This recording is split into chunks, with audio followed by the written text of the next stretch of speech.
মনে রাখবেন, রমজানকে যে কদর করে না, রমজানেও যে গুনাহ করে, রমজানেও যে জাহান্নাম থেকে বাঁচার চেষ্টা করে না, রমজানেও যে জান্নাতের আমল করার চেষ্টা করে না,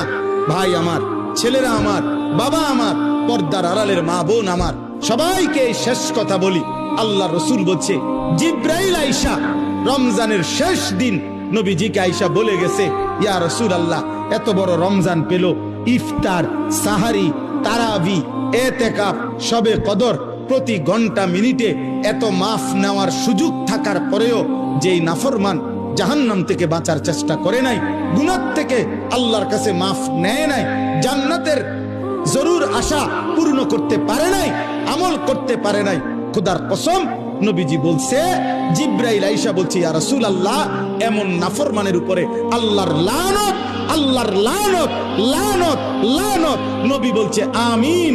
আমিন। মানে নবী বলছে, হ জিব্রাইল, আমিও বললাম আল্লাহ, এমন লানত আপনি কবুল করেন এই নাফরমান উম্মতের উপরে, আমি নবীরও লানত, যা তোর রূপে খোদার লানত পড়ুক।